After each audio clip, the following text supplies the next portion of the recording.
Good morning और सभी को मेरा मृदुल प्रणाम।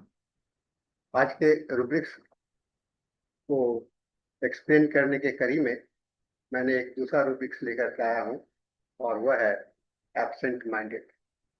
एब्सेंट माइंडेडनेस एक आम घटना है जो हर एक व्यक्ति में पाया जाता है और हम सभी कभी ना कभी अपने जीवन में किसी समय में दिन में या कई एक बार हम लोग एब्सेंट माइंडेड हो जाते हैं, यानी कि एब्सेंट मतलब कि वहां से अलग हो जाना, गैर हाजिरी हो जाना। और माइंड माने हमारा गैर हाजिरी है, शरीर वही है लेकिन माइंड कहीं से हो गया। तो इसका जो अर्थ है, जो कहा जाता है कि मेंटल इनकोऑर्डिनेशन है ना।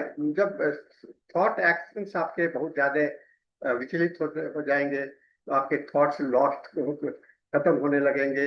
आप भूलने लगेंगे, इनअटेंटिव हो जाएंगे कि क्या हो रहा है। आप क्लास में बैठे हैं या पेशेंट आपके सामने में बैठा है, आप सवाल पूछ रहे हैं लेकिन अपने वह कहीं दूसरे जगह पर है, इसलिए वो नहीं कर रहे। इसके लिए कई एक रूब्रिक्स जो है सो क्रॉस रेफरेंस के रूप में दिए गए हैं, जो कि महत्वपूर्ण है।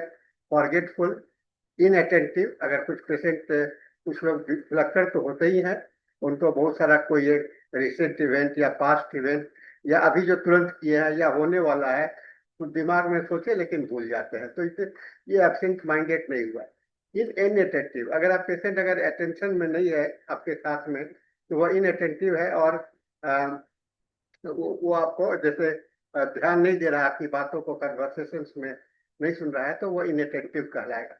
फिर मिस्टेक मेक्स, बोलते समय में अगर आप गलत हो गया, ये एक उसका एक इनकोऑर्डिनेशन है माइंड का, जिससे कि वह मिस्टेक करता है, ये भी अलग होता है। ड्रीमी, कुछ लोग खोए हुए होते हैं, अपने प्री ऑक्युपाइड होते हैं किसी अपने कल्पना कल्पना में, तो उसमें भी आपको ये अलग रूब्रिक्स है। कंफ्यूजन ऑफ माइंड जो है, तो ये जनरल डिसओरिएंटेशन है माइंड का। काफी दिमाग में बहुत सारी बातें हैं, एक दूसरे से मिलजुल के, ये कंफ्यूजन ऑफ माइंड के रूप में। इंडिफरेंस एपैथी, अगर उदासीन व्यक्ति हो, आपकी बातों को नहीं अपने न उसको सुनने से मतलब है ना खुशी से, अपने आप में क्या कहते हैं, उदासीन है, तो वह आपको भी दूसरा रूब्रिक्स हो जाएगा। माइंड थॉट वैनिशिंग, कुछ लोग ऐसे होते हैं सोचते हैं फिर वो खत्म हो जाता है। फिर कुछ लोग होते हैं टाइम के विषय में बैठते हैं, अरे डॉक्टर साहब के पास बहुत समय तक बैठे हैं, धीरे धीरे बैठे हैं, इसलिए ये रूब्रिक्स जो है तो सेंट रिपोर्टरी में भी पाया जाता है, सिंथेसिस रिपोर्टरी में भी है, कंप्लीट रिपोर्टरी में है, और ये एब्सेंट माइंडेड। क्लिनिक में आप कैसे देखोगे, पेशेंट कहता है I can't focus on anything lately, मैं बहुत देर तक इसमें नहीं, I keep forgetting simple things, even mind mid sentence, बीच का भी mind mind just wander off, भटक जाता है। I am doing something but I forget what it is, वो क्या है। I feel like I am here but I am really not present. I entered a room and forget why I came. I am losing track of conversation easily. आपका उसका behaviour क्या होगा, वह अपना कोई काम करना शुरू किया और वह पूरा नहीं कर पाता है, और किसी ऑब्जेक्ट को कहाँ रख दिया फिर वो भूल जाता है। अपियरिंग लॉस्ट और कंफ्यूज ड्यूरिंग कंसल्टेशन, है ना, कंफ्यूज हो जाता है, और आपको रिस्पॉन्स देने में आपको जो बोल रहा है उसमें उसका इनअप्रोप्रिएट होता है, सही नहीं होता है, या देरी से बोलता है, और एक क्वेश्चन को कई एक बार पूछता है ना। छात्र लोग भी होते हैं, पेशेंट भी आपके सामने में करेंगे, और getting easily distracted with quite, शांत वातावरण में सिनेमा हॉल में बैठे हैं लेकिन आपको वहां भी आपको वह कंसंट्रेट नहीं कर पाता है। पेशेंट का जो अपियरेंस होगा, जो आप देखेंगे, उसका फेशियल एक्सप्रेशन होगा तो ब्लैंक होगा, माने कि एकदम लगता है खाली है। वॉन्डरिंग, आंख जो है से उधर उधर भटक होगा और कहीं पर एक जगह पर फोकस नहीं कर पा रहा, आप देख रहे हैं तो वह nervous fidgety due to the internal conflict, वो नर्वस टाइप का नजर आएगा।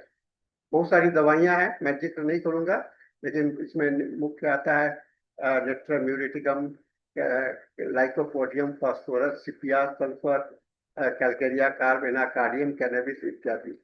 प्रैक्टिकल यूज जो है आपको, जो क्लिनिकल यूज है एब्सेंट माइंडेड का, मेंटल फॉग और distraction of central part of the patient, observe carefully और mismatch between the patient says and they are doing, है ना। एक चीज को ध्यान में रख, क्या बोल रहा है, क्या कर रहा है, दोनों में क्या अंतर है, इसको देखिए तो आपको पता चल सकता है। आस्क क्वेश्चंस इन्वॉल्विंग उसके रिसेंट मेमोरी का, नेम्स का, अपॉइंटमेंट का, डायरेक्शंस का। आप अगर क्वेश्चंस करेंगे तो कुछ हो सकता है। और इस रूब्रिक्स को आप कंबाइन कर सकते हैं मिस्टेक के साथ में, थॉट वैनिशिंग के साथ में, या कंफ्यूजन ऑफ माइंड के साथ में।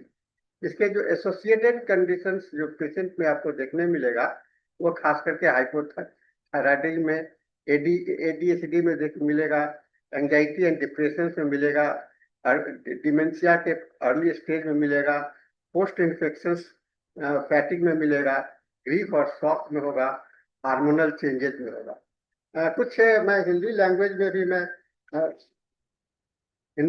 में भी मैं कुछ बताता हूँ।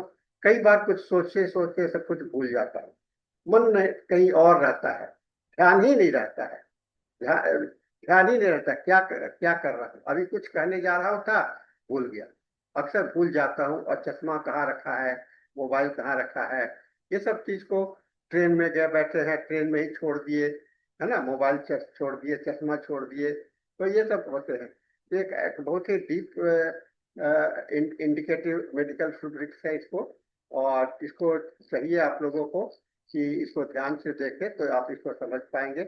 एक बहुत ही महत्वपूर्ण है और जीवन का एक बहुत इम्पोर्टेंट पार्ट है, जो कि है एब्सेंट का। मैंने सीधे बताया कि दिमाग वहां पर आपका स्थिर नहीं है, दिमाग कहीं और बाहर, और दिमाग कहीं और शरीर कहीं और, मन और शरीर जो है एक दूसरे से अलग हो गया, तो उसे हम लोग एब्सेंट माइंडेड के अंदर में ले सकते हैं। तो ये रहा हम लोगों का एक आज का प्रेजेंटेशन और रूब्रिक्स। अब मैं इसको दूसरे इसे सिमिलर रूब्रिक्स जैसे ऑब्जर्व है उसके साथ भी कंपेयर करूंगा, और फिर आप लोगों को अगले कड़ी में इसके बात करूंगा। तो आज के लिए इतना ही, और इसके साथ मैं आप सबों को आशीर्वाद देता हूँ और धन्यवाद।